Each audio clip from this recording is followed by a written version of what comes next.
All right, so now people should be able to join the, there we go. I'm going to, so yeah, so people are already joining right now. We're starting to start to come in. And I'm also going to start, I'm going to set up for live streaming on Facebook right now as well. So just bear with me for a moment. So hello, everybody who's joining. I'm just setting up live stream on Facebook at this moment. Thanks.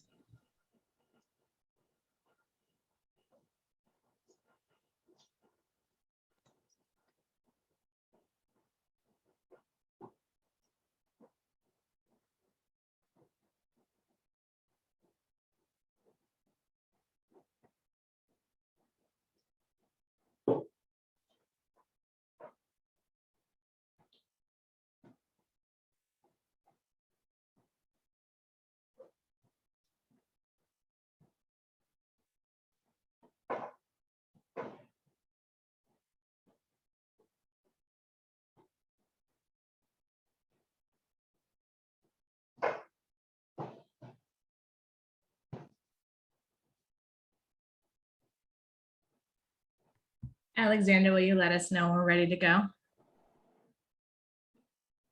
Yes, I will. I just want to wait. We're just the Facebook live thing takes a moment to just get moving. It's still a large black screen right now, so just, I want to make sure that everyone can see it there. But then I'll probably do another 30 seconds, 60 seconds.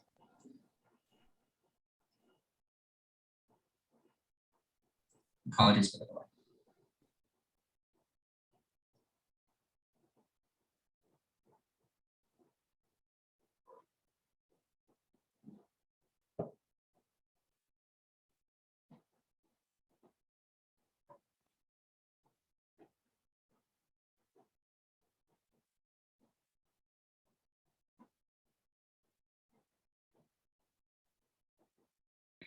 All right, so it looks like the Facebook Live is all set. It's going rather slowly on my end, but that's maybe because I'm hosting several video streamings on this single computer. But if everyone's set to go, I'm going to hand this off to Stephanie to open things up. Try that again without the mute. Thank you, Alexander. Hello, everyone. Welcome and thank you for joining us this evening for this amazing artist talk. We have quite a group with us this evening. My name is Stephanie Fortunato, Director of Providence's Department of Art, Culture, and Tourism. I use she, her, hers pronouns. And tonight I'm in downtown Providence, Rhode Island, in close proximity to the site of the city's first landmark public art installation in the Providence Innovation District Park.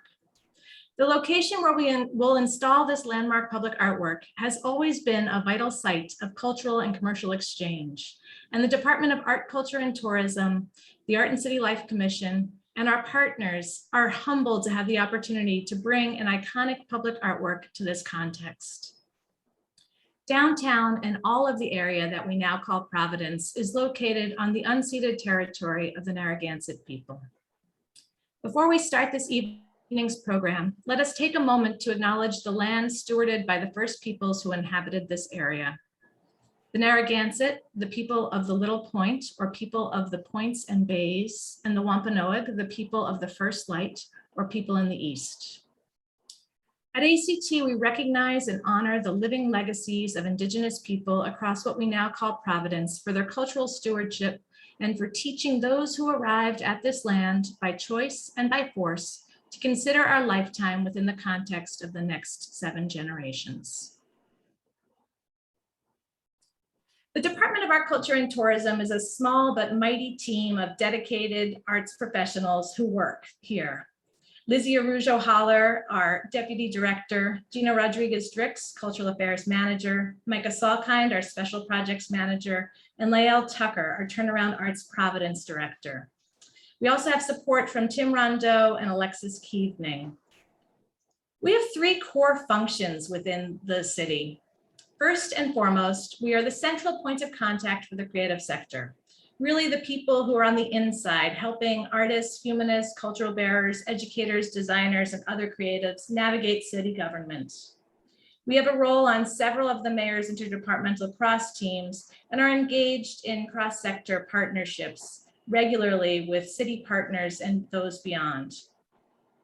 We also deliver city services like permitting special events, films, or artist and community-led projects that have an impact on public spaces.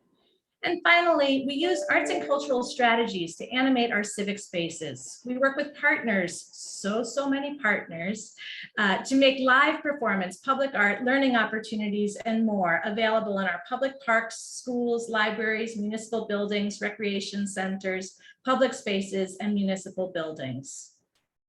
Throughout our portfolio, we strive to center racial justice. There is so much work to be done to advance cultural equity that sometimes it feels like we are just scratching the surface. We recently released a draft of the city's updated cultural plan, which outlines a 10-year vision, goals, and strategies to strengthen arts, culture, and creativity. We're calling this plan PVD by 2031, a cultural plan for a cultural shift. The policy outlines strategic initiatives and recommended activities that the creative sector may want to collaboratively undertake over the next 10 years. We worked hard to ensure that what is presented in the draft is a clear reflection of what we heard throughout our planning process. A 2019 survey, 2020 planning studios, focus groups, and interviews along the way. The community was explicit in their direction about centering racial equity. Key takeaways include calls to grow BIPOC leadership, opportunities for cultural expression, prosperity, to make investments in arts and culture as a way to repair and heal ongoing individual and societal trauma, and increase community well-being, and to be mindful of our changing climate in all things. If you're interested in checking out the draft plan and more about the work that we do in community, please visit our blog, artculturetourism.com.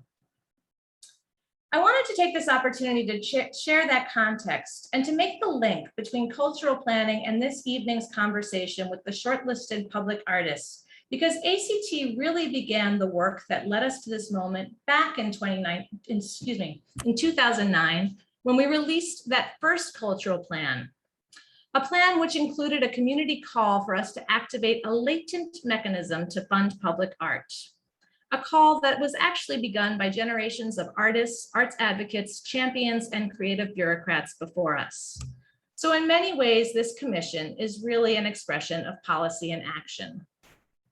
I won't go into the whole history of Providence's cultural policy with you all, although I'm happy to talk at length about it if you're interested.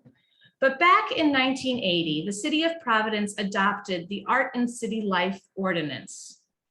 This was a percent per art allocation, which required that all eligible construction projects, defined as any capital project paid for wholly or in part by the city of Providence, to construct or remodel any building, decorative or commemorative structure, park, street, sidewalk, parking facility, or utility of any portion thereof within the city of Providence.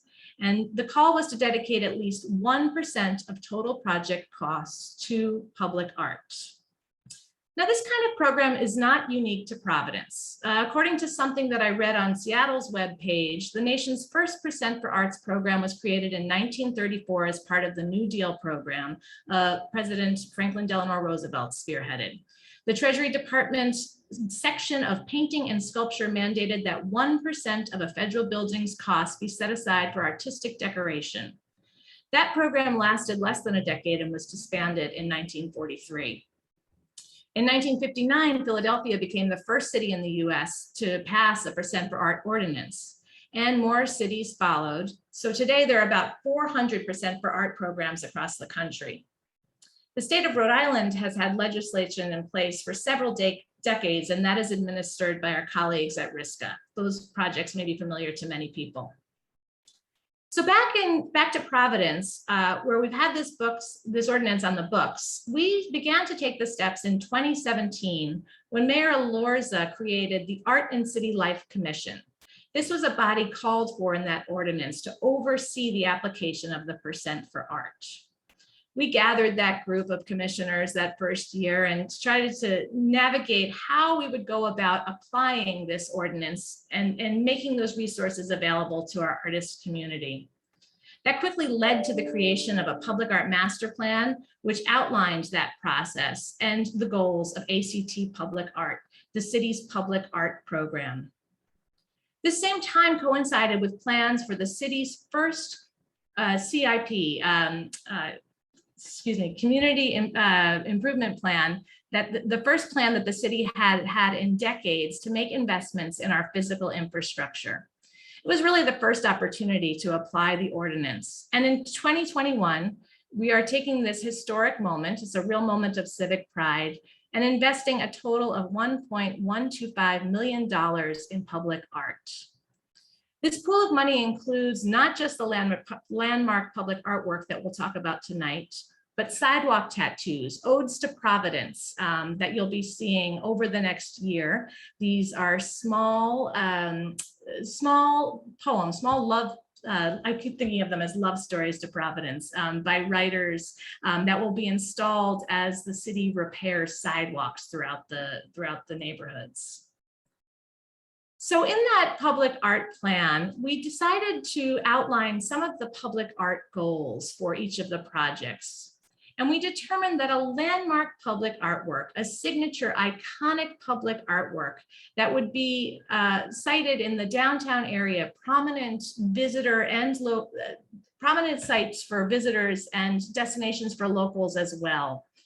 And so we set out to commission a work that would serve as an iconic representation of our city's earliest cultural and economic meeting ground, distilling Providence's complex history and creative identity into visible form. The other goals include responding to the current physical condition and use of the site with visibility from multiple sight lines, serving as a meeting point and gathering place for residents of all ages, in addition to being a place that visitors seek out, and showcasing the city's commitment to public art through its grand scale and ambitious conceptual reach. And these were the goals that we included in the call for public art that we issued last spring and started this process. We have a great team working on this project, and I'd like to take a moment to introduce Rika Smith, who will be working with us on conservation and working with the artists through the process, with the final artists who are selected, about some of the materials that they'll be selecting.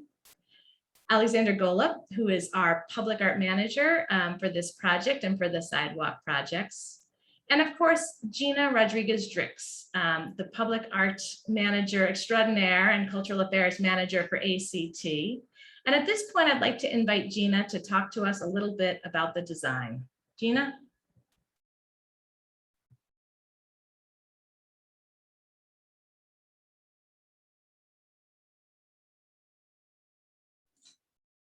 Hello, hello. Trying to find a way to switch this spotlight here. Thank you all, and thank you, Stephanie, for that beautiful introduction. My name is Gina, and I am the Cultural Affairs Manager here at ACT. And I am here to speak about the design process that we have for these wonderful artists that you're about to meet. So super excited to have them here. The 5 artists and artist teams who you'll hear from shortly were selected amongst a pool of over 200 applicants by a jury of arts professionals overseen by the Art and City Life Commission. They're here with us today and tomorrow visiting Providence and meeting with key stakeholders to learn more about the site's complex history, the current activation and development, and the future of the site, particularly looking at climate change. This meeting tonight is to introduce the artists to Providence and also introduce Providence to the artists. Over the next week, so after they spend 2 days with us and head home, they'll take what they learned from the site visit to come up with initial inspirations, which they will then reveal in another virtual meeting on August 26th. So we will send out the credentials for that and hope you will join us for that as well. The public will be able to provide some feedback at that virtual meeting on those initial ideas. We're really hoping to create as much community engagement and dialogue as possible throughout the design process. Artists will then have about a month to develop full proposals, which will be due to us on September 27th. Those proposals will include a narrative, a concept design, an installation plan, and budget. The proposals will then be made available for public comment for 1 week. And then after the public has had a chance to review and submit comments, the jury will receive summaries of that public comment along with the proposals prior to their deliberations. So they will see what the public thinks of those proposals along with the depth of the work that the artists produce. And the final selection will happen in October. So handing it back to you, Stephanie. Thanks, Gina. So you can see a lot of thought and care has gone into this call and into this selection process. And we are really thrilled to be joined by this group of people. This evening, we're going to have the opportunity to hear from the shortlisted artists. We are joined by Dominic Malone, one of the commissioners from the Art and City Life Commission, who will be asking the panelists questions and moderating a discussion. And then we'll have an opportunity for a question and answer period to follow. So we are expecting about 30 minutes for the conversation and about 30 minutes for the Q&A after that. You who are watching it can submit questions via the chat on Zoom or on Facebook Live. And you can provide comments or questions. ACT staff will summarize that and put it forward to the group at the end. So now I'd like to take a minute and I'd ask Gina and Alexander to join me in introducing these extraordinary artists who have been selected as the finalists in this project. As Gina said, this was a very competitive pool of applicants and an incredible discussion that came down to these artists. The 5 teams really represent some of the best work in each of their disciplines, and we are thrilled to have them here in Providence and asking them to submit design concepts for this project. The first team I'd like to introduce is Allison Newsom and Deborah Spears-Moorhead. Deborah Spears-Moorhead is from the Eastern Woodlands, and Allison Newsom is from the Redwoods. They share a concern for the honoring of Mother Earth's watersheds in their art. When they collaborate, their ideas flow harmoniously. They have different cultural backgrounds, but as environmentalists, see through a similar lens. Together, they make sculptural installations that are site-specific, permanent, interactive, culturally inclusive, and safe for the public. Deborah is a culture bearer, a narrative painter, and performance artist, and shares huge resources on how to live symbiotically and learn from nature. Together, Deborah and Allison create profound public sculptures that dovetail with schools' programming in the arts, science, and history. And they ensure the 7th generation principle in regards to decisions being made about our energy, water, soil, and natural resources. Decisions that are sustainable for generations to come. Alexander, would you like to do the next introduction? Absolutely, I would. I have the great honor of introducing Ekene Ijeoma. Ekene Ijeoma is an artist, assistant professor of media arts and sciences at MIT, and director of the Poetic Justice Group at MIT Media Lab. Through his lab and studio art practices, Ijeoma researches social inequality across multiple fields to develop communal empathy through sound, video, sculpture, and installation art. Ijeoma's multimedia practices critique themes such as language, identity, and displacement, and propose values such as belonging and healing. His work has been presented through exhibitions and initiatives at the MS Center for Contemporary Art, the Museum of Contemporary Art Denver, Contemporary Art Museum of Houston, Contemporary Art Museum of St. Louis, Annenberg Space for Photography, and the Kennedy Center. I'm going to pass it over to Gina. Hello again. I have the pleasure of introducing Nina Cook-John and Hansi Barasa. They are both practicing architects with multidisciplinary studios. Nina and Hansi met 25 years ago as students at Cornell University, where they bonded over immigrant stories and a dedication to craft and architecture. Nina went on to found Studio Cook John, a practice that explores how we engage each other in the public realm, how public art can be a part of our everyday lives, and how public space design can promote a democratic process. Studio Cook John was recently selected to design the Flatiron Public Plaza installation for 2020.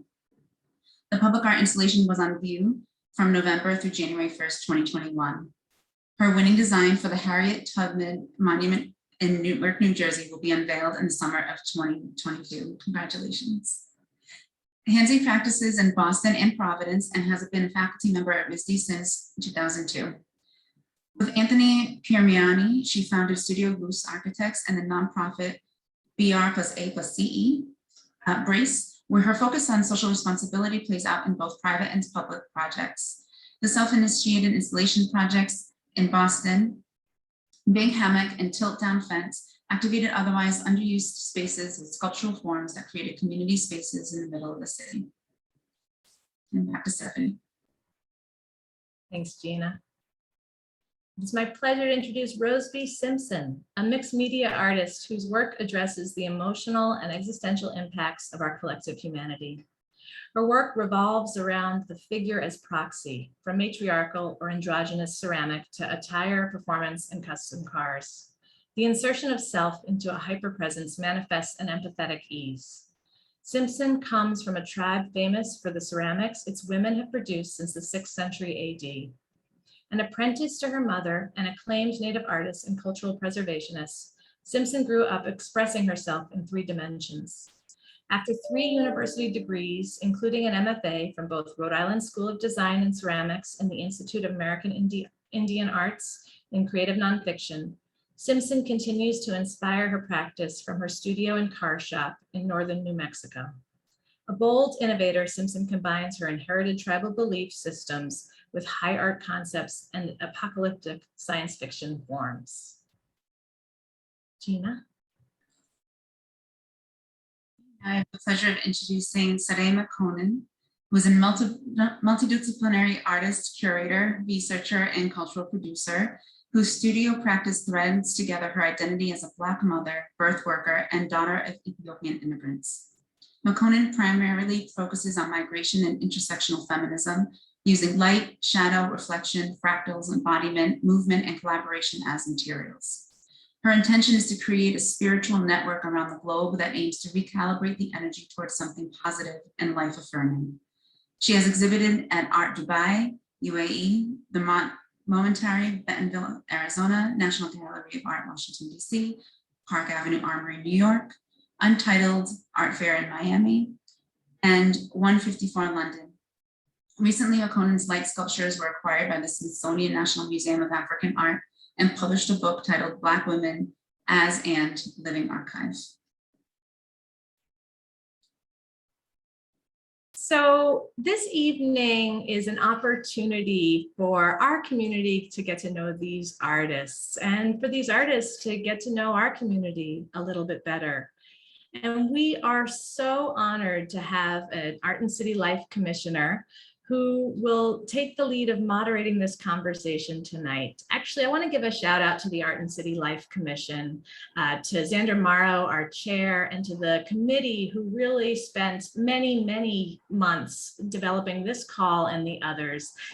Kate Blacklock, Jason Almeida, Jonathan Bonner. Very grateful to all of them and to all of the commissioners for the tireless work that they put into making sure that Providence has great public art, that our public spaces are a place that we can be really proud of. So just a moment of appreciation there. But now I want to introduce one of our commissioners who has also been helping us with this. Dominic Malone is the current Richard Brown Baker Curator of Contemporary Art at the RISD Museum of Art. Prior to joining RISD, Malone was Chief Curator at the Contemporary Art Museum in St. Louis, Missouri. And before that, he served as curator of the Museum of Contemporary Art in Chicago. He has curated major thematic survey exhibitions of both international and historical scope. So many actually incredible projects here. He's also organized solo exhibitions of significant contemporary artists. Malone is currently in the process of curating a mid-career survey of British artist Martin Boyce, which will open at the RISD Museum Oh, sorry. While ago. Oh, I know, I'm like, oh, sorry, I'm reading other old sort of. With that, I'm going to stop reading from the script and I'm going to hand it over in real life to the fabulous Dominic Malone. Thank you so much.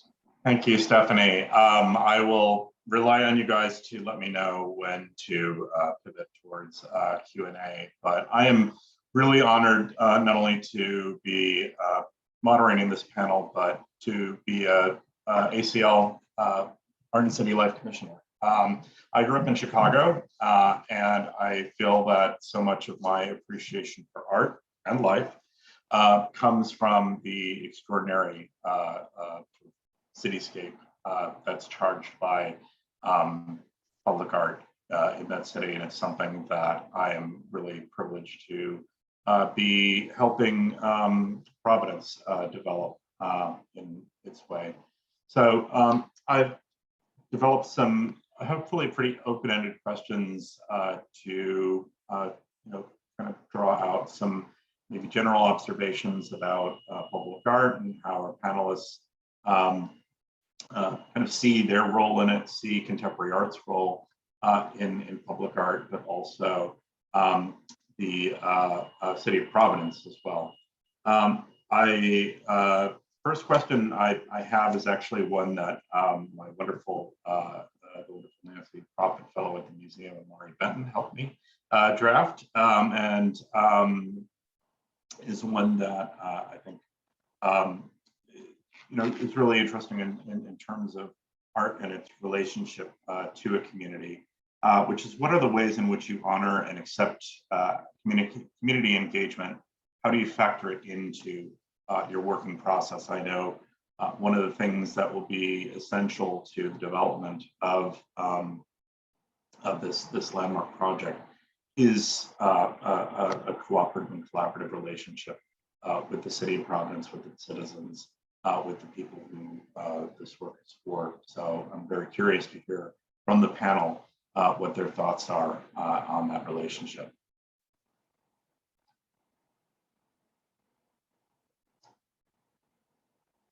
Anyone can start. If you don't, I'm going to pick someone to start.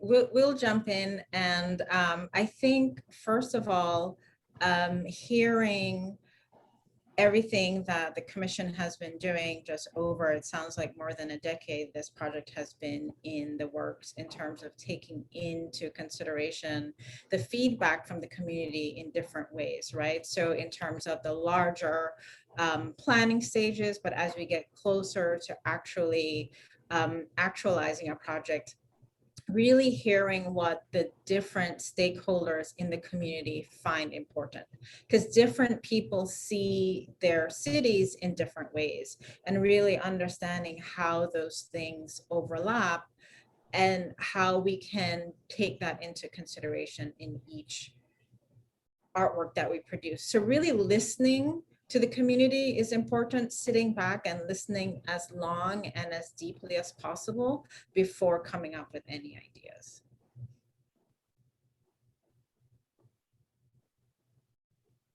I mean, I think in terms of community engagement, I have a little bit of an advantage of working here in Providence, where now, I'm interested to go on the ground and just ask residents, people that work in the city, what do you want to see here? What is going to bring you joy?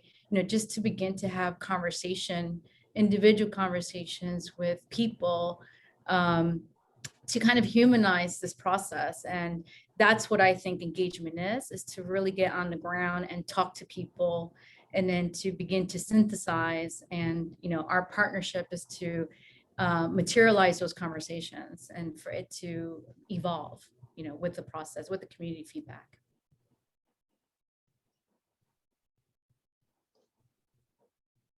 All right, comrades, don't be shy. I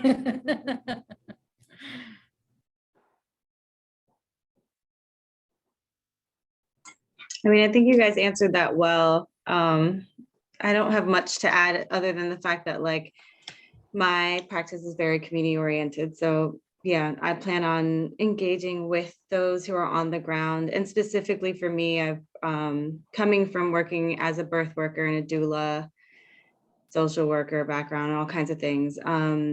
Within Black and low income communities in DC, I think I'm most interested in hearing from Black and Brown and immigrant communities here in Providence, and those who come from low income communities as well.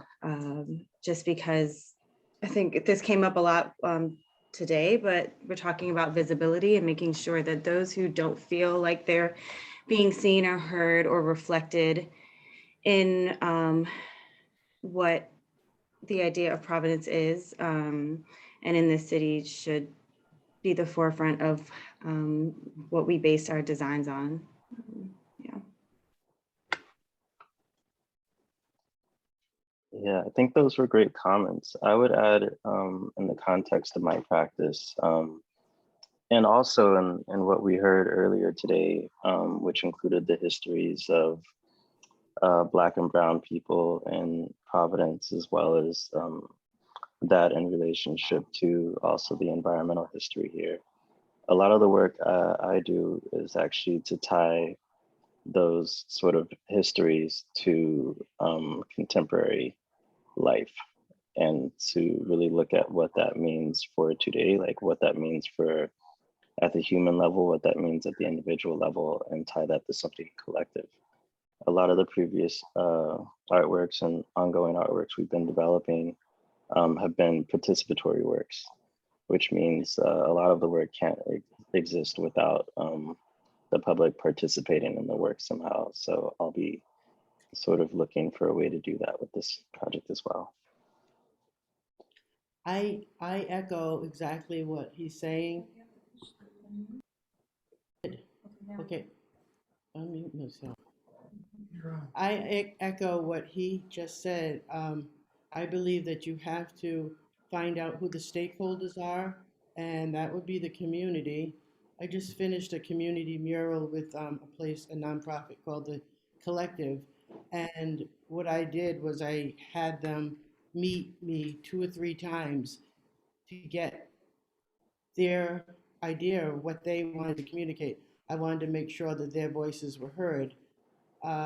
So I believe in community engagement is like key to doing any public artwork. Also, I like to look for what is the extreme issue that's happening then. Like I did a mural with 15 Native American children when they witnessed the police holding their parents down at the Narragansett Milu when they couldn't, when the state stopped the Narragansetts from selling cigarettes. So I saw that these children were so traumatized. I was traumatized by the whole event. So I knew that in order to help the future for the next 7 generations, I had to get into the psyches of the youth, because what they were seeing was that they were victims, and I wanted to teach them a way not to be victims. So the Smithsonian funded me. I applied to their youth grants awards, and I was awarded. And what I taught the children was the techniques of colonization, so that they could take those techniques and use them in their everyday lives. And the techniques of colonization are, they destroy a culture, they destroy a person, they destroy a nation. So if the kids knew what these techniques were, they knew, I taught them to live the opposite of the techniques of colonization, which were to love themselves, love their family, love their community, use their culture, engage in cultural events, speak their language, um, speak their name. So this, for the community of Providence, I would, in order to honor their voice, I would ask them, what means a lot to you? Where are your values? And let them use what is important to them to be put into the art piece that we would put together.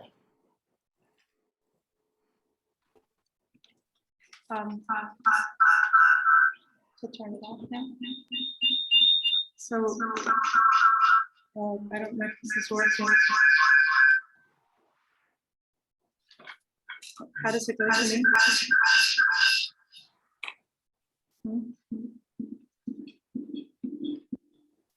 Okay, I see. Okay. So what are the ways in which you honor and accept community? Going back to what you were asking us and kind of merging it with what is my relationship with the city of Providence? Because for me, those two go together, that question. And I, first of all, just actively listening like we're doing the next few days is a huge, important part of the process, just like we're doing today, tomorrow, over the next few weeks, until we get down to brass tacks and really start working on our concept. Really important to listen. And I'm thinking about in past public sculptures I've done, it's like a layering, just like the site that is being presented to us. There's a layering in with each one of us, how we approach a site. I'm sure we all, it would be fascinating someday to learn that about different artists. But for me, coming to Providence was my first city experience, believe it or not. I grew up in the Redwoods and in the foothills of the Sierra Nevada. And I was just so hit by the everyday worker. And when you mentioned the WPA period in the beginning of this, Stephanie, I was like very involved in this idea of the social concern of the 80s. We're talking the 80s. This is a few decades back, guys. But, and it was in a show called The Social Concern of the 80s because of the work I was doing. And then like sort of fast forward, the sort of layering and listening to the community and listening, working in Attleboro with the museums, the schools, the zoo, the history of the river, the watershed in Attleboro, the river, the environmental groups about their concerns for the river and the cleaning up of the river. A lot of those layers are coming back, looking at the site with my history as a sort of socially concerned to environmental. So how they all weave and come together is a huge part, and listening.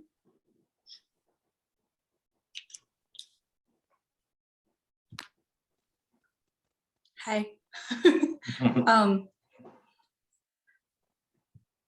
I'm listening to some of the artists that are nearby Providence. I understand that that's going to be easier to have a relationship with the community and connect and establish conversation that's really contemporary with the community in time.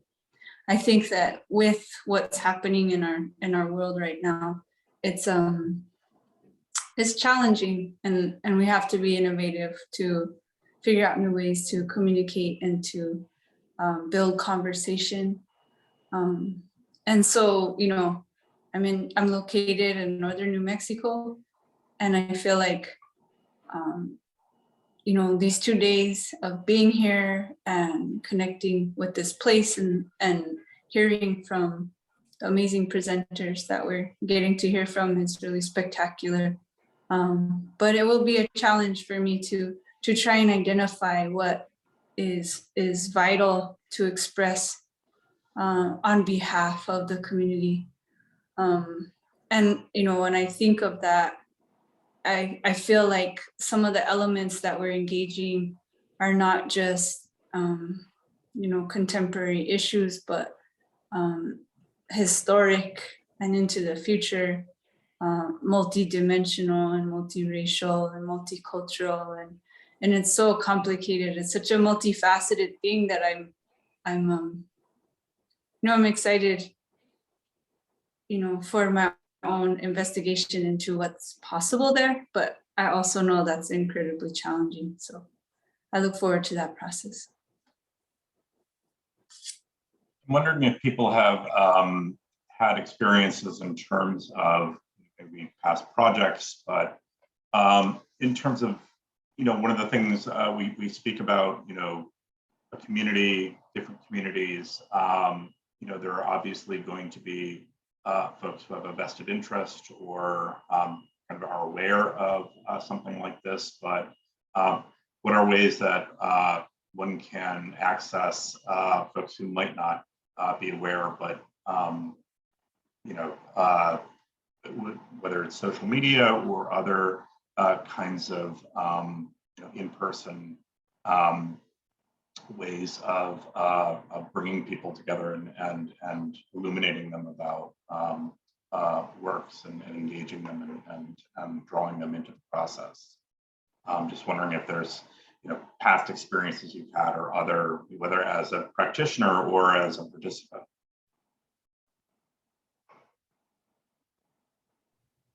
We found that in every community, in most communities, there are trusted leaders, kind of trusted people who are already doing active community engagement in different ways. In different communities, there'll be different people, right? It might be a religious leader, it might be some other person. And understanding that all these communities already have very committed leaders and tapping into those leaders who are already engaged and trusted within the community is really key, because they're so embedded already and they're so trusted already and they know so many people within their community. They are the best advisors on how to do community outreach, and the community will more likely listen to them and actually go to hear them and gather because they recommended that they do. I mean, with what we're experiencing right now in terms of COVID, you can't use traditional community engagement models. So what we had to do in the city of Boston with a public art project, we were looking at different population groups and how they engage with each other. So for the elderly population, it wasn't helpful to do Zoom meetings. We actually had to do call-ins, like use traditional phone methods to talk about a project. With housing population, it's easier to meet them outside of their building and collect feedback. So I think in terms of the times that we're in right now, you have to really go out of the box and be experimental. So one other strategy that we did was we did a website feedback forms in different languages. So we ensured that we were communicating with process in many different languages. So you had to deliver many different ways of engaging different population groups.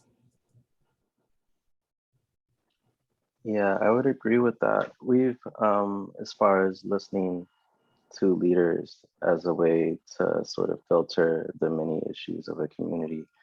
But one thing that we've been doing in the last year and a half or two is using phones to listen to people. So for various projects that we've done, we've created hotlines where people can call in and share their stories. And we've done this project in ways that are multilingual and multi-generational. We have a project that includes nearly 100 languages within the US, and also including many signed languages. So in each one of my projects, I'm thinking also about accessibility, not just in language, but also in the messaging around the projects as well, and how people can participate in the work. And I think the phone is one of the most basic ways to do that. What I have done with most of my community art pieces is I find the best thing that I can do is to be there physically. I've met so many people, and what I was thinking that what I thought they valued, I found out was different because I was right there, and they would tell me. I mean, people will come up to me and want to engage in conversation and tell me what was happening in their community. So that was one way. That was, to me, that's the most direct ways way is to be right there in the community, in the neighborhood, and people stop in. So how I would do that is I usually, I find out if there's a web page that the community engages in, and I look on there, and then I meet the people and then let them know what I'm doing. I usually, do research for a long time, but I include them in my research. I include the community in my research most of the time. And I also ask leaders of the community, of different cultures, to get together and have a outdoor dinner where everyone can get to know each other and everyone can tell me what they want. So once they tell me what they want, then I start doing the drawings and I post them on social media like Facebook, and they can tell me if I'm going in the right direction. They tell me where to stop, where to go, what direction to go in. So that makes me, I feel like, I'm with them at the same time as I'm creating. And then there's one point where usually they say, this is what we want. And that's how, when I begin my art. And then I ask the people to come and participate in the drawings, the painting, or I just ask for participation in whatever way that they feel that they'd like to participate. And which is very good for me, because at the end, I don't have anyone turning around saying, well, you didn't hear what I had to say. So I leave it as open as possible for the community to speak their voice. And Deb and I met actually at the Olneyville Library. We were there to listen to the community about a project and a few years ago, and have been working on since together. And I would give just one example, that working with the Winnesquatucket Greenway, bringing ideas, a project that I'm working with them on now, to the library, and the library facilitating the project, and then their tentacles into the community. So I sort of have an idea, and then they have an idea, and then the library does sort of back and forth, which is wonderful because they're brilliant at all the programming. And then I'll have an idea that can be new programming, and then their programming gives me ideas that then go back into the work. So that sort of back and forth, and working with already established programming in the schools, the libraries, and museums, and right on the site, like Deb's saying, just that immediate, how do you get people to be able to talk? Maybe through, one person mentioned a hotline or a QR code that's more connected to something that then you can participate in, right on the site, perhaps. And as a Native American, my first lesson as when I was brought to the reservation to learn as much as I could about my culture, was that the first thing that I was taught was to learn how to listen. So I'm pretty good at that. That was the first lesson I had to really know. I'm trying. That's why I was named Allison. Al, listen. Al, listen. Listen, yeah. Thank you all. I'm going to actually, speaking of Allison, I'm going to, she had kind of alluded to a question I had previously. This is a project that would be situated in the city of Providence. And, with the caveat that I'm someone who really developed a knowledge of Providence very much on the fly, very much as someone who moved here and didn't know much about it, except through, knowledge of arts collectives here from the early 2000s, or sorry, but through mafia movies and TV. Even if you're not from here or of here, kind of what are your impressions that you've had of Providence? Rose, I attended a talk of yours, and I know you talked about the trees here, I think. And, I think it is something in terms of, the physical dynamic of the city. Allison, you mentioned the everyday workers. For me, beyond those, now that I'm here, to me, it reminds me a lot of Chicago in terms of very distinct ethnic neighborhoods, very distinct neighborhoods with their own sort of architectural and merchandise and other kinds of styles and sensibilities. So I'd love to just a sense of what impression you have of the city and that you would potentially be presenting a work, developing work for.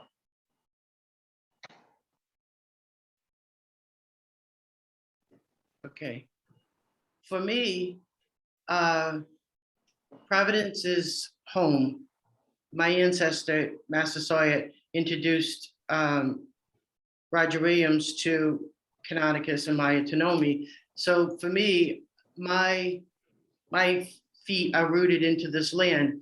However, when I was getting my master's in cultural sustainability in Maryland, in my lessons, I've realized that Providence is a creative city, and many cities around the world are using Providence as an economic model for them to develop a creative city, because there's, you know, it's lucrative to have the arts in the middle of the city, because, you know, there's a lot of economic development that goes along with that. So we are a great role model for the rest of the world as a creative city, and I'm proud of that.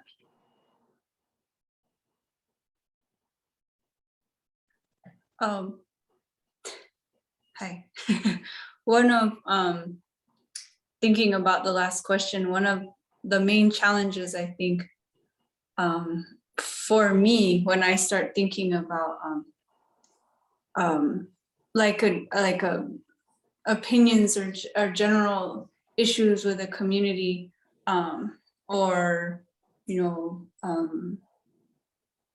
comment sections of things, I think that's really important to navigate so many perspectives.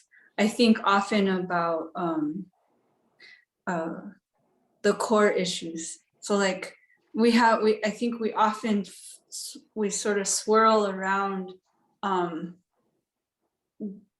putting band-aids on the situations, and I'm always interested in how we can look for those really, really, really core issues, like why is this happening and where can we address that humanity and sort of conjure that humanity on a larger scale.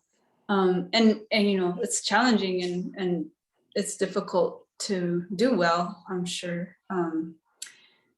And there's something about my own experience living in Providence and falling deeply in love with this place. And it was, being at RISD and being in sort of this silo of privilege that RISD offers, and then being able to build community outside of that silo of privilege, and also building relationship to place and space, and like Dominic said, trees, very specific trees that I listened to when I was here. And I feel like, anything that we do in our life is kind of impacting all levels of creation, whether that's human or, natural or supernatural or spiritual planes of existence in this place. I feel like Providence, I'm back here for a few days and I keep asking myself why I'm here. Why am I here today, right now? Why did I end up here again? And I am caught by the name Providence, and I've always been caught by that, and I've always been caught by what it has represented, and also how that represents this concept of hope for humanity as a whole. And how does this is almost a micro example of what's happening globally, and how can we sort of identify using this community that is so diverse and multidimensional in its experiences, that we can use this place and see it as an opportunity to experiment with concepts and tools of true and lasting human transformation and relationship to all things. And that's sort of what I love about Providence, you know, and you know, I believe that this place will call to it what it needs to change it. And I hope that one of us here get to do that and do that beautifully. So that's exciting to me. Yeah, I like that idea. It was sort of like a call and response between this place and what it needs. But while we've been talking at the city level, there's so much that's specific about the site and so much that's not specific when looking at all the other Black communities across the US, which were separated by highways. That's not specific to Providence. And I'm interested in sort of how that can be addressed in a way that's unique to Providence. And so not necessarily looking at it at the city, but there's just so much about that site that I'm interested in exploring and sort of coming at it from that hyper specific perspective and then sort of expanding from there into the city.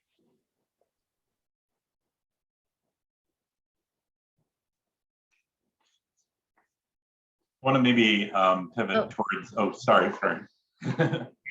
I mean, I would just say that what I find Providence so interesting is that it has a rich history of it being kind of a migratory kind of condition, right? The migratory trails of the Narragansett, the Winnebago, the Pequot.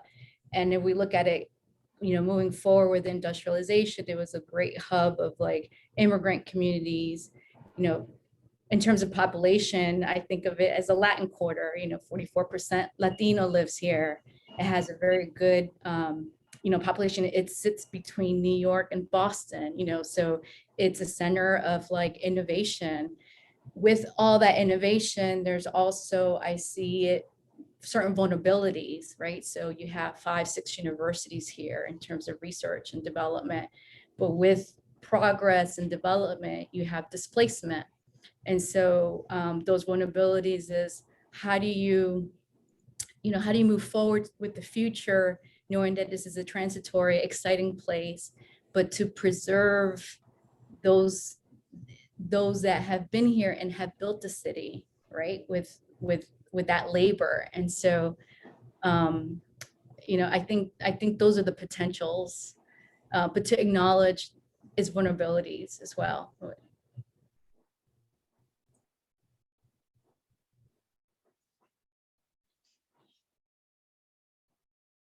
If there's no more thoughts about that subject, I was interested in maybe breaking out to maybe ask more specific questions of particular panelists. Actually, so I was interested in hearing from Sadea what that, you know, in looking at your previous work, performance seems to play a really pivotal and significant role in your practice overall. And I'm wondering if you could speak to its relationship, its importance in relationship to your sculptural work, to public works that you've done, and the potential for performative gestures and engagement of your work overall.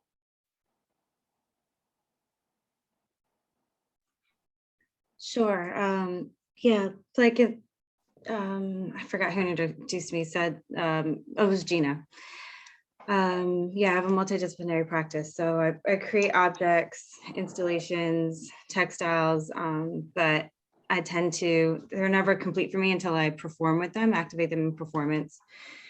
And if it's not me, then it's usually a community of people that I'm engaging with that also participates. So my work is always, for many, many years, has been participatory. And I think that comes from just growing up in a culture that is very communal, coming from a very Black and immigrant city. So I think for me, performance is such a direct way to engage with other human beings, as well as the ancestors in that space. It's like, it's a direct collaboration with them as well. But also, you know, someone was mentioning this during one of the meetings today, I think it might've been Keith, but like, the process of like embodiment, which I think that, I know that for me, it's like, that's how I approach public art in general, is just like thinking about it as in terms of like, from the lens of a performance artist, how do I embody the environment around me, including the physical environment, but the people, again, like the spirits and beings that are around us, the histories, and also include like thinking about the future. So yeah, I don't know, I've done performances all over the world, whether it's been singular and me kind of confronting usually white supremacist spaces as a Black and of Ethiopian descent artist, but also I've done performances all over the world that have engaged directly with communities that are usually non-white and very femme-centric, you know, and I think for me, it's really important to look for the community leaders that tend to be the mothers in those spaces. Because oftentimes, if you like ask who the community leaders are, the people that step forward are usually men in a lot of these spaces, whether they are churches or actual community centers or civic centers.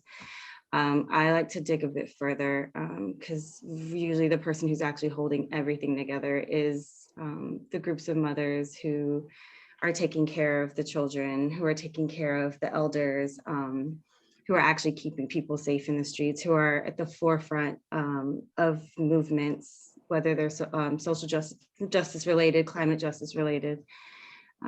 Yeah, so I don't know if I don't want to overspeak because this is getting long, so.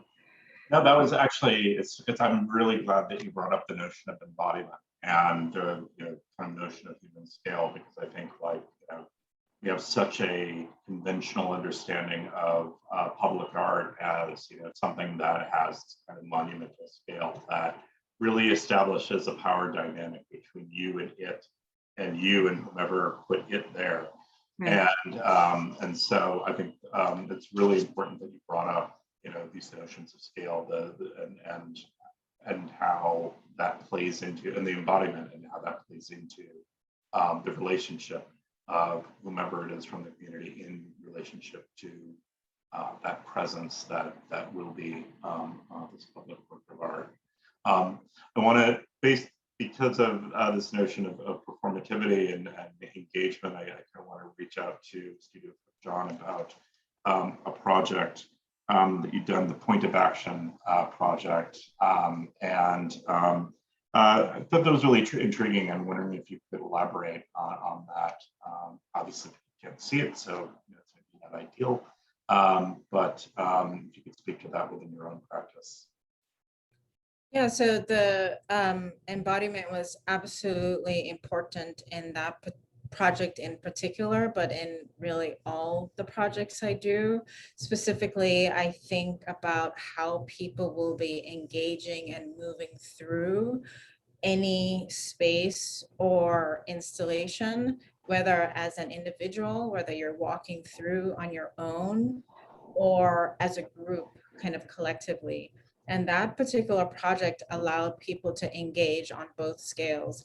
And actually, I'm delighted that Sade was able to activate that piece in its most recent location right now. And the idea that, public art is not just for us, which I considered a lot in the Harriet Tubman Monument, where we're not just sitting back and looking at it as this thing over there, like we would at a museum, but it's something that we can engage with not only one-on-one, directly in terms of how it affects our being by our body being in it, but also that we engage with it in different ways depending on when, was it the morning? Were you going to work? Were you going to pick up your daughter? Were you walking by with your 3 kids? Is it in the winter? Is it in the spring? And each time you pass through, sometimes you stop just for a minute, sometimes you stay for an hour. Because it's in the public space, you end up having a much more intimate connection to this piece over the time. So it's really yours. And the other thing that I really understood with Point of Action is not only different people are going to engage with it in different ways, but once you create it, it's really not yours at all anymore, right? It belongs to everyone else. And I know there was this talk about social media, but one amazing thing about social media is that people will post things and you will see the multiple ways that people are engaging with your work in ways that you never would have imagined. And that's delightful, right? Again, whether it's just, the Point of Action, again, whether it's this one woman on her roller skates at night, she was in one of them and recorded herself just dancing like forever. And that was amazing. This was her space, and she claimed it. So, yeah. Awesome. I want to go to Akena in terms of your work.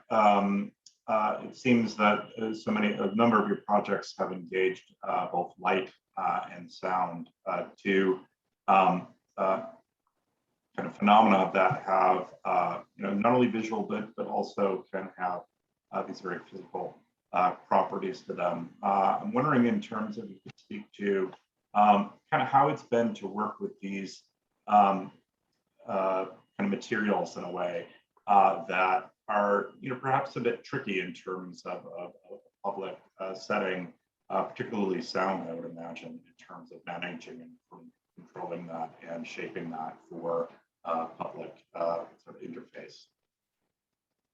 Yeah, thanks, Dominique. I don't think for most of materials and technologies, I think more about concepts first. So if I was using light or sound, it was something that was directly related to a concept. And with every concept, I mean, we've been talking about listening, but people say so many things. And for example, this project I did in a breathing pavilion at the start of the year in February, there was so much happening leading up to that. And I was thinking, well, what state, something that I had to propose in October, and we installed it in February. But I was thinking, I was just listening for what to do. And in the end, I started thinking about, well, if I'm still here in February, that means that I'm here. And I started thinking about what that means. And it means, I'm still here, I'm still breathing. And then we think about the relationship to breathing and COVID and Black Lives Matter. And then what I do with every project is to then reduce everything to the essence. And for me in that moment, the essence was breath, a reminder of sort of being present and also regenerating oneself. And then creating a shared experience around that. So then that's how I came to use inflatables, which I've never used in a project because I wanted to work with air as a medium. And then that's how I came to use light, which then was pulsating to create like a deep breathing effect that then everyone would syncopate their breaths with to create the shared collective breathing experience. So it's only, light is just a way of communicating an idea. And that's the way I think of everything that goes in the work, whether it's materials, technologies, processes, they're all related to the concept. Thanks, Akena. I wanted to reach out to Rose one of the things that really strikes me about your work is, every artist's work is incredibly personal, obviously, but I think the, very sort of handmade nature of that your work typically has, and the manner in which you really develop your figures makes it all the more so. And so I'm very curious in terms of, and I feel there's a certain intimacy that happens in the experience between the viewer and your figures. And so I'm very curious in terms of hearing from you your thoughts about translating that kind of relationship to a more public sphere.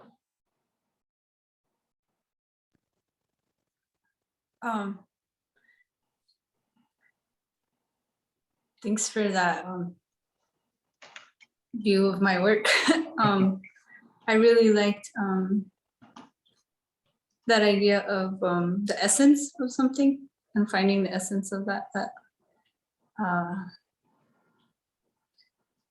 I think that what I try to do when I work, and because I'm very hands-on, I'm very, very hands-on in my work, that I try to be as vulnerable in that process.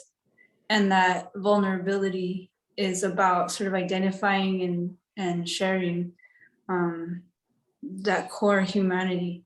And that core humanity, I think, is something that we all carry. And in a sense, it's like identifying the ingredients and laying them out so that we can build, the healthier alternative if we can sort of figure that out. And so I feel like making that very intimate experience public is scary. It's a scary thing to do, and it is about sort of identifying and then deconstructing that core sensation, and then trying as honestly as possible to represent that, and hopefully it's that piece itself, or that representation of that journey inside ourselves is able to eke it out of the audience in a way that by attempting to find my own humanity and sort of braving the depths of that intensity, that hopefully that encourages others to do that as well. And in that space, we find connection and compassion and agency and empathy in this reality we've co-created. And so, yeah, public work is, anything public is really, it's a lot.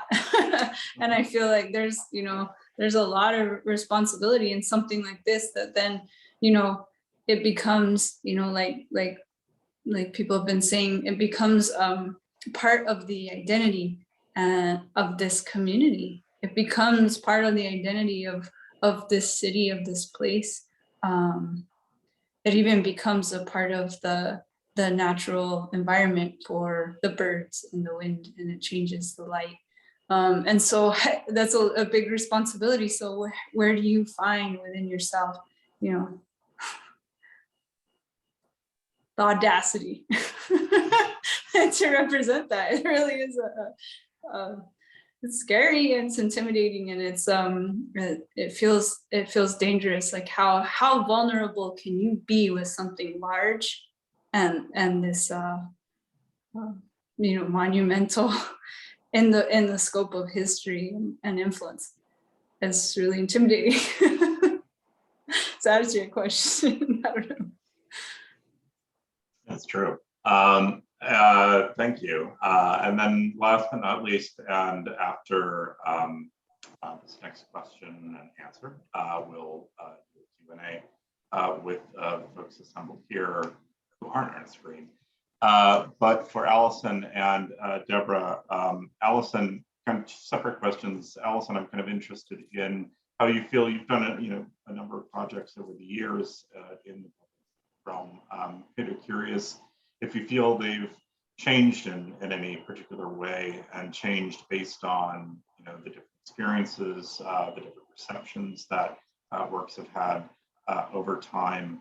And then I guess for both of you, how you expect that potential process to change with Deborah's participation. Deborah, what you're most excited about in terms of potentially in terms of developing something with Allison.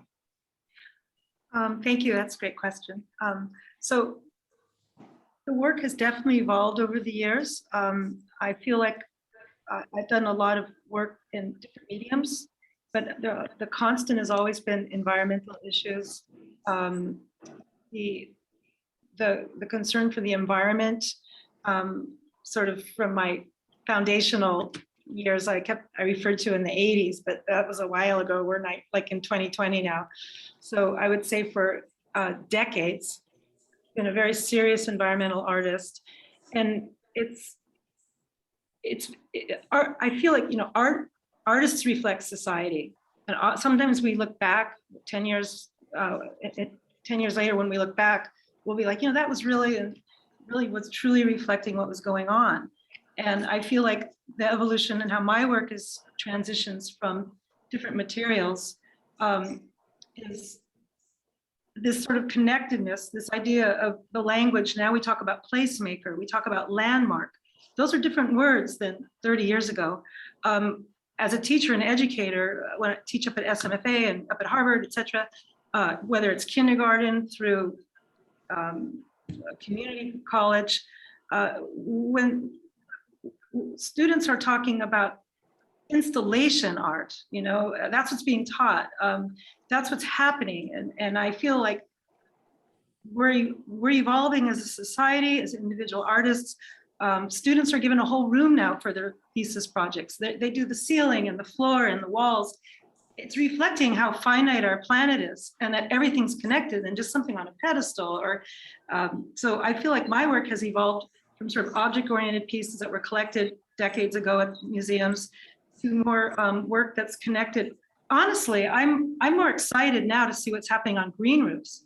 And when I participated in the Architecture Biennale, I was more excited about the Bear de Pozo and how the water source was a place that people gathered, and the water source and how they figured that out, the whole site, So it's sort of like I've hatched from this sort of clay, into this idea of the connectedness of a site, and to look at it in that sense, everything up, down, sideways, what's happening historically, who's here, who has been here, all of that.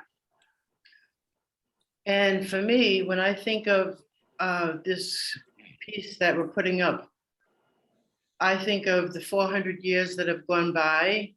I think of 400 as being a very significant time. It was like 1620, 1621, we're in 2021. So 400 years have gone by, and there's significant things that are happening. We all know that we're in a climate crisis. So a crisis, that's usually what is the value of people. People really want to, heal this crisis, heal themselves from within. So we're living in a time where the whole world is in a crisis. And like after the George Floyd incident, and history having colonization and having slavery and racism, and still having to deal with these same issues, how can we all heal as one human race? That's what I want this piece to be able to reflect out, that everyone has a piece in the healing of the world, of the earth, Mother Earth. And also, as a performer, I did a mural on that land, about that land, Parcel 1A, and it was about the 400 years of history. And there's such an incredible amount of rich history on that land that it's just beautiful. And the, part of that history, I did it on the river. The river needs healing. We all know that. So I think to be inclusive of all cultures, it would be, I know that when I'm in Plymouth, I'm on a truck and I'm teaching women of, you know, every ethnicity, every race, all women of the human race to learn a sacred woman's healing, the water song. So part of that piece, I would like that piece to be able to, where people can come and engage and sing that song to the river, be a part of that river, connect with the land, connect with the river, connect with the people. And also, when you leave that open for inclusiveness, then people from all ethnicities and nationalities and culture come and sing their healing songs to the river. They work. So that's, I think I answered the question.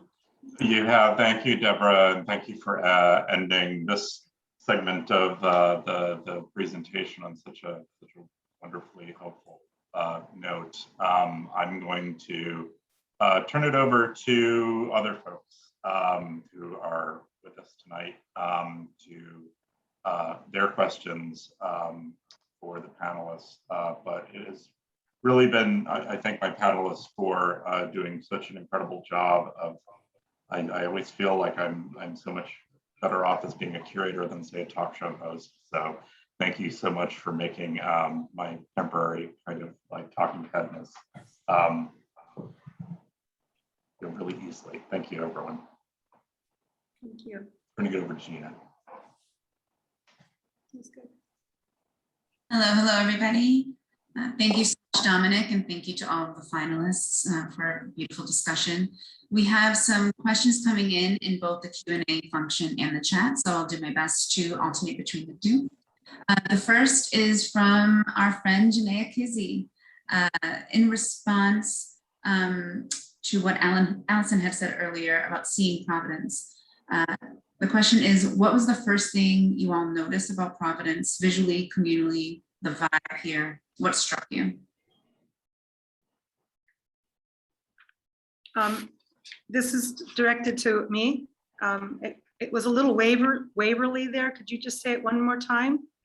Sure. It's directed to anyone who wants to respond, but it was coming from something that you had said earlier about seeing Providence. So Janaea asks, what was the first thing you all noticed about Providence, visually, communally, and or like the vibe?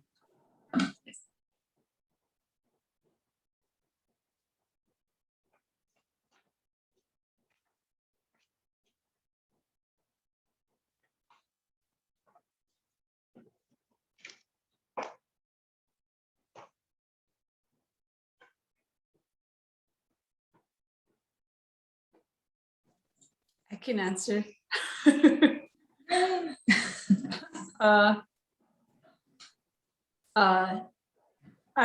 When I first came here, it was 2009, I think the summer of 2009. And I came looking for a place to live in the summer, and it was really hot, and it was walking around. And I think the first thing that hit me was time. I saw time.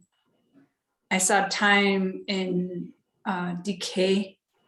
I saw time in scale and in human interaction and the sort of the remnants of history of all sort of layers, and even like cracks and sidewalks and the colors of things and the plants coming through, and even like the resistance to change, and also you know, where tradition and pattern becomes visual. So that's like those elements of redundancy and intention.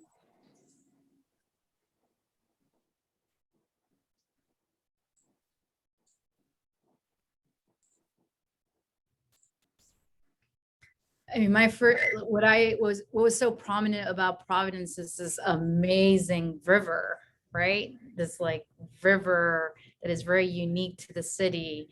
And what I noticed was that there's not that much of an engagement with it.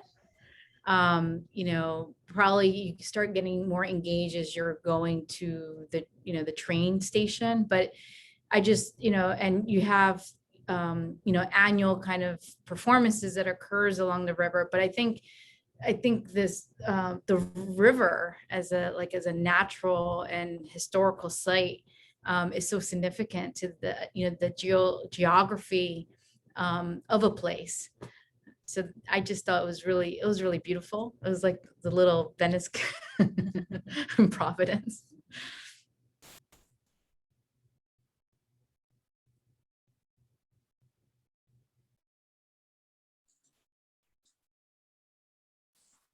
Anyone else want to speak to that? Shall we go to the next?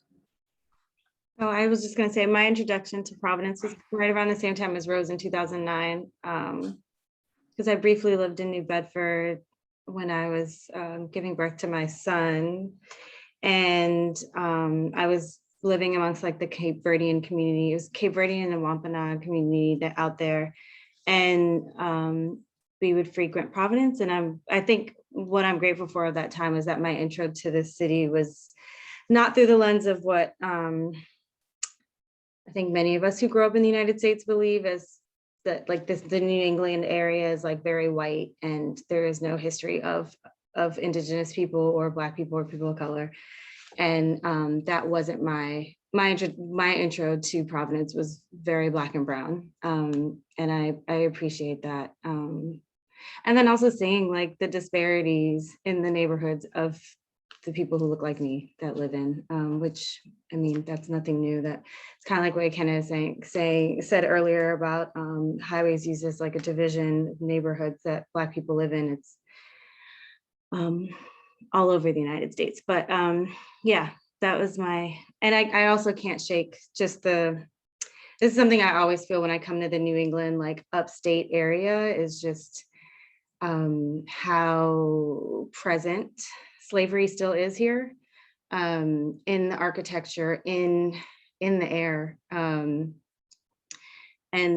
yeah, again, like that mythology of the North being different from the South and separate from what was happening in the South, which is a complete lie. And it's so clear. I don't know. I feel the weight of it whenever I'm in this part of the United States. So.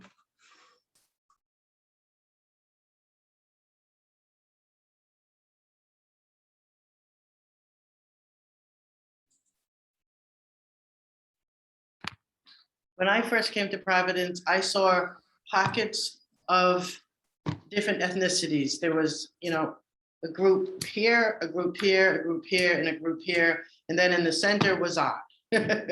So, but what I found is that there was a dominant society, hegemonic society that was controlling the whole deal, which is the whole world. And I found that hegemonic society really had a lot to do with industrialization and not connection with the land. And when I was growing up, I used to come to Providence and I saw it as a very fast moving place where home was, we didn't move as fast there. But my parents would tell me stories about the whole history of Providence and what grandmother lived where and how they were redlined out of there and how certain parts of Providence was, our grandmother's home. The zoo was my grandmother had that land and she gave it to the state before she died. They told me how the highway was, where she lived, they put the highway right on it. But for me, when I was older and I brought my son to the Providence Place Mall, I thought it was really squished in there, but it was really exciting because there was so much to do in the mall. But the only thing, when my son was about 3 or 4 years old, and we looked down at the river, and I just cried. I was just like, I had to apologize to him that my job as a steward to this land, we haven't done it because the river wouldn't look like that if we were doing our jobs. However, we had to be invisible to survive. So it wasn't the last generation, we weren't allowed to speak out and say what our passions were. People of color didn't do that if they wanted to live. So I think it's, many communities have their passions, things that they believe in, things that are value to them. And I think that if we listen to them all, we're going to realize that there's a lot of commonality in what's important to people.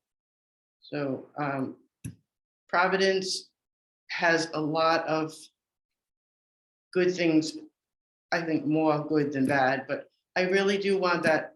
I really want the people that live in Providence and hegemonic communities that have power to give all people a voice and a seat at the table and to find out what their passions are so that this city can represent everyone that lives here. And I really want that water cleaned up in my lifetime so I don't have to apologize to my granddaughter. I've already apologized to my son. So for me to be doing this is like, art can do all kinds of things. Art speaks and communicates in so many ways, and you have no idea how much a piece of art can speak to the whole world. Anyways, I'm talking a lot, I'm supposed to listen. Wow, thanks. So much to say about that. I mean, yeah, I think I'm always drawn to rivers everywhere I've lived. New York, the Hudson River, Boston, Venice, Amsterdam. Like I love rivers. London, all these rivers. I'm always I'm always near them and always watching them. But actually, I want to speak to something else. Like I forgot. I think Providence. I mean, I first came here in 2012, and I've come here a lot, and it's always been the creative industry that's brought me here. I don't think I've been to a place so many times for that. So it's really interesting that I'm back here now for something because of the creative industry again. And yeah, the relationships with that industry have developed since so much now that I've hired a lot of people from Providence in my last installation. Part of it was fabricated here. I have a few assistants that live here as well. So it's great to think of this as like an ongoing conversation with the creativity of Providence. So I just wanted to share that.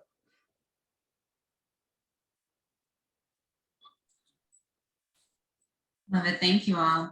The next question from the Q&A. Is there a work of public art that stands out to you as a project that proverbially hits all the notes in terms of what you value and appreciate and what public art has the potential to do?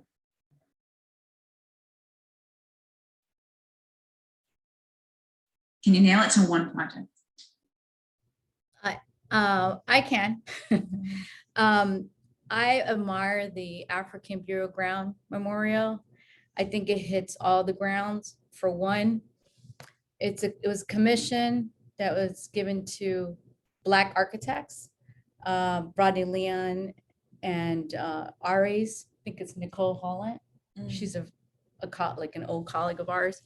So one, I thought that was amazing that a project was given to Black architects. And so in terms of commissioning, the other is that it emerged from an actual site survey that was done on 290 Broadway. It was going to be a 34-story federal building, and the survey discovered that there was 15,000 bodies of African descendants and also free slaves that were buried there. And so it like cultivated a stop of the project and brought together scholars, researchers, community activists to like stop this project and to memorialize and to pay respect and to commemorate the African people that were brought to, that were enslaved. And so the other amazing part about the project is that is not only like a symbolic embodied experience, but it has a wing for it to be, it's a center. It has a research library. So it has multiple layers of remembrance, of studying. And I think to me, that really hits the part of not only appreciating, but learning about it, because it's art, it's space, it's history, all combined in one. So for me, that's a really ideal project. Wonderful. For me, I would have to say the stepwells in India, they're the most amazing in terms of landmark and all of the things that we're talking about and site specific. I mean, they had this all figured out centuries ago. They're beautifully designed as works of art. They provide space for shelter from the hot sun, for cool environments to eat and play music, to get water, a place to gather. Just the stepwells of India, they just blow me away.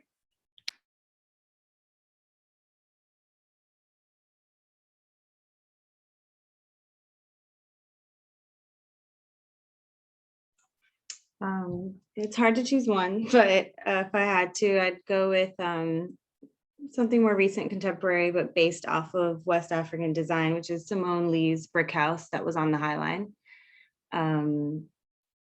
It's, yeah, I don't know. If you don't know it, I highly recommend looking it up.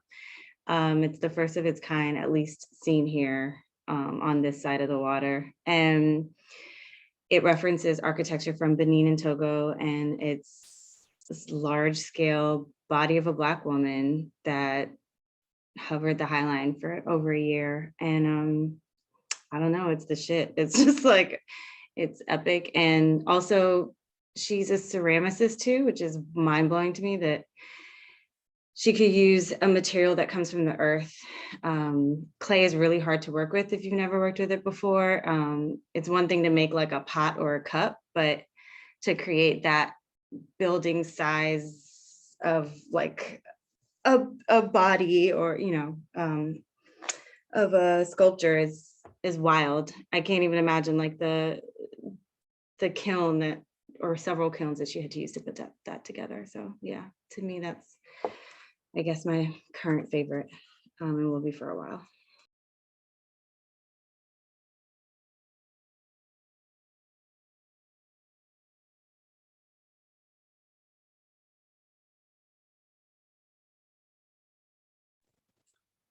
One of my favorites, or I think my all-time favorite public work is it's actually in Albuquerque, New Mexico, at the Albuquerque Museum of Art, and it's by Nora Naranjo Morse, and it's it's a large earth spiral that you can enter into. That's in the middle of the city. It's like it's about land back, it's about reclaiming, it's about a spiritual experience in relationship with place, it's about deconstructing Western colonial patriarchal paradigms all in one foul swoop.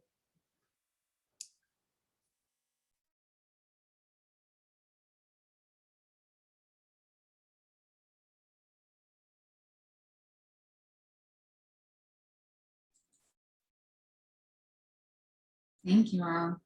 All right. So for those in the audience, today we met with Keith Stokes, who was one of the lead writer of the Matter of Truth report coming out of the city of Providence, which really is a historic examination of the history of racial injustice in the city, particularly connected to Black and Indigenous communities. And so we have a question in the Q&A related to the person whom this pedestrian bridge is named after, Michael Van Leesen, who was a really important person in the history of our community here. And so the question is, can we honor and name his legacy? His family lost their business during Negro removal. He was on the freedom rides of so much of advancing social justice and equity.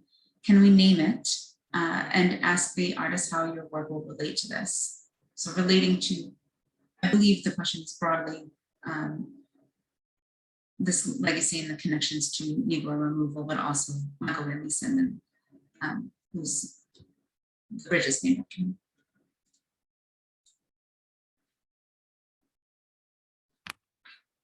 I would like to answer that question.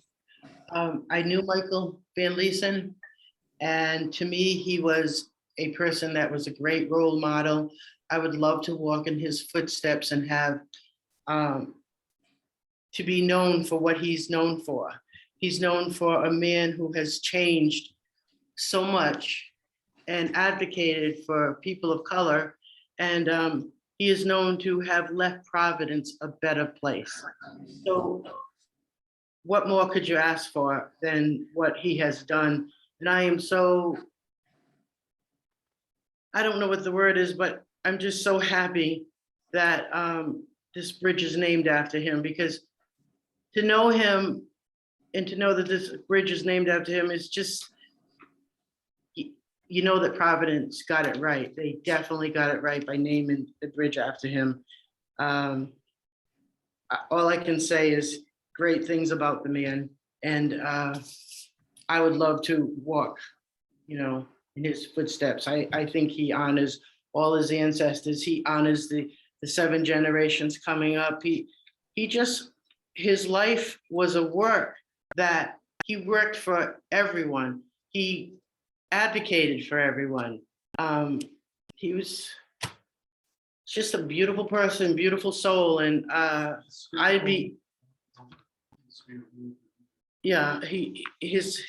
all his work just moved my spirit.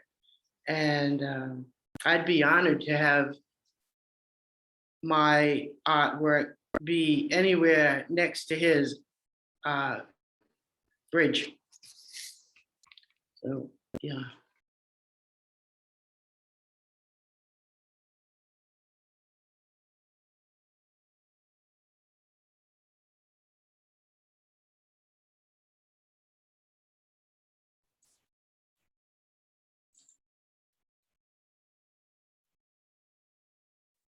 Yes, I agree. It's just reading out from the chat, something poetic about hoping to walk in his footsteps, and a footbridge being dedicated to him, for sure. So we have one last question from the audience, unless anybody else wanted to take that previous question on. So from Jamie Lee Lacey here in the chat, for the panelists or for the artists, would you be able to speak about your thoughts and ideas on materiality and scale as it relates to this kind of project? And before you answer, I just want to clarify for the audience that at this point in the design process, you'll see that there's no design concepts tonight. We're not asking any of the artists to necessarily share their full ideas or share designs at this time. There will be a meeting next week on Friday. We'll begin to share their emerging inspirations. And then the full proposals will be available to the public for comment at the end of September. So on that vein, broadly speaking, could you think about your thoughts and ideas on materiality and scale to the site?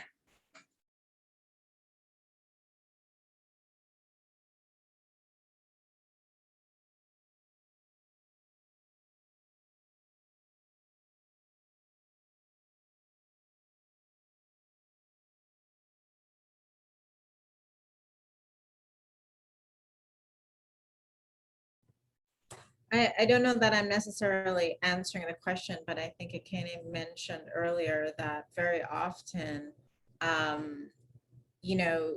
your idea and the concept comes first, like, as we're digesting all the historical information, the localized site information, then from that is where the ideas of the materials start to emerge. So I guess I'm giving a non-answer answer in that for us anyway, in the way that we work, it really is a matter of what materials support whatever it is that we're trying to do in the work, and not necessarily starting with the material unless, and again, we're just starting to think through all these ideas. So, sometimes in some kinds of projects where we might have come upon a fallen log or something, and then that becomes really crucial to it. But, in terms of this stage in the process, we're really grappling with kind of dealing with the larger core ideas before the materials.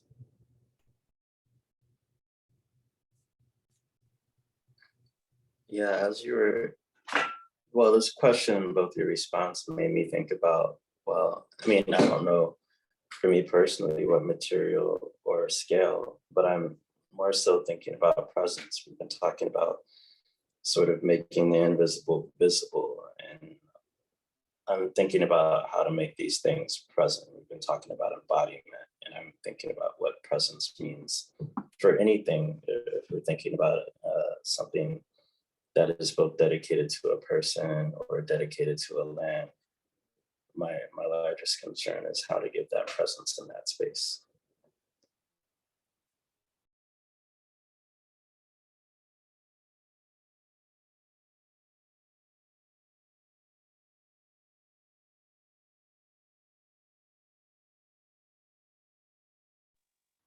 I'm going to sort of second what they're saying about the link between concept and material, that often the material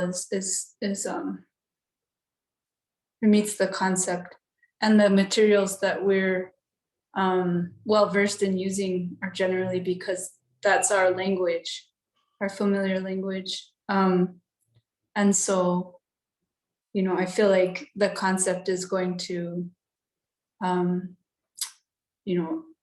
choose the material, and then scale is also part of that. So, considering a scale in the concept is just, it leads to the material choices. And then also, environmental responsibility, et cetera, that's linked to those material choices. It's also linked to the concept.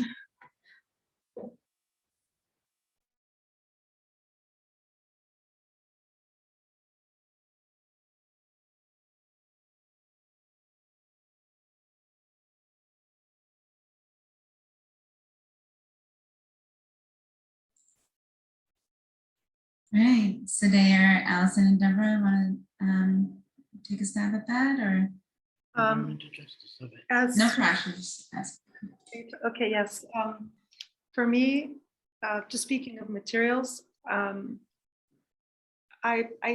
not feeling like talking about scale without, I can talk about scale of previous pieces, but I want to just talk about materials.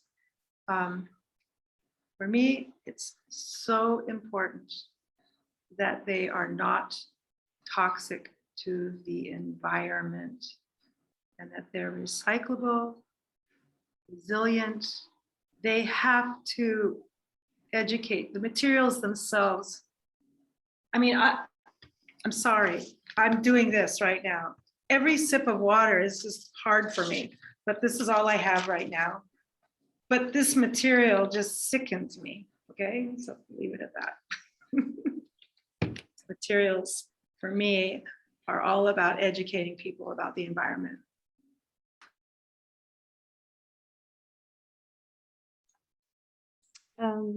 Yeah, I think my practice is tending usually to work with starting from research and then developing the concept and the ideas around what materials I'm going to use. So I think for me, it'll be really important to kind of continue taking in what we learned all day today with the different people that spoke, and further connecting with the community of Providence. Before I don't want to jump the gun and say like, oh, this is what I'm going to use, when I want to make an intentional choice based off of the environment. I mean, we had the discussion about with the women speaking about climate justice earlier today, and like the rising seas and the hurricane barrier, and there's a lot to consider and to really make a thoughtful decision as to like what materials will best serve the community here. I mean, I want to make a comment about material in terms of, you know, in our practice, material has an association to an economy, like cost, but also cultural signification. So when I did La Maca Grande, the big hammock on the Greenway, that was all made out of 100% PET material. So it's actually made out of plastic bottles, and it was rope. And so the performance piece of actually weaving, you know, this 40-foot long maca was to educate the public about, one, where La Maca originated from, but also how material that is wasted is toxic for, you know, has been killing also indigenous populations. So there's like a cultural signifier to the ways in which we think about material. And so in Providence, you have to be thoughtful because there is a corrosive kind of air that would affect the material. So, you know, working together here, maybe we're giving a little bit too much of our cards, but I think we have to think about the cultural significations of that. And then there's an economy. So when we did the Mattapan mobile food cart, it was a low budget project. And so we used mail people crates to be able to deploy produce, you know, in a mobile cart. So there was an economy of reuse, same purpose. And so that's how we think about materials. And, you know, we have a very generous budget. And so it gets complicated too, because if you're using stone, you're thinking about extractions and labor. So we have to be really thoughtful, I think, environmentally, what new materials are there, or maybe how we recycle materials that does the same kind of role and performance. So, you know, I just wanted to give like a theoretical aspect of material use.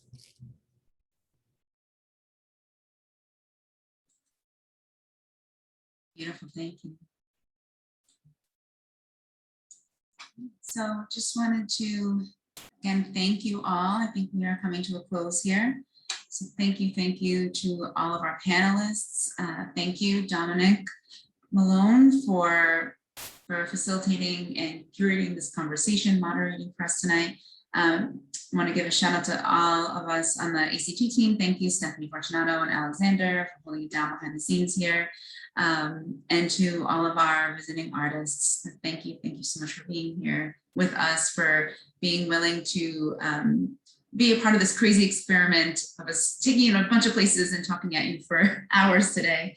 Also want to shout out Amber Ilsisko from the I-95 Commission, who provided a presentation, Keith Stokes from the Rhode Island Black Heritage Society, Leah Bamberger, Office of Sustainability for the City of Providence, and April Brown from the Racial Environmental Justice Committee. Also, thank you to Kate Wells and Jeanette Kizzy, who we'll be meeting with tomorrow at the Providence Public Library, so that we can touch some really cool old things and hopefully help bridge more inspirations. Right, I think we are at our end for that. Thank you again so much, and we will see you all on August 26th, 5:30 on Zoom, and we will send all of the credentials out to everyone who registered and came tonight, and we will see you then. Thank you.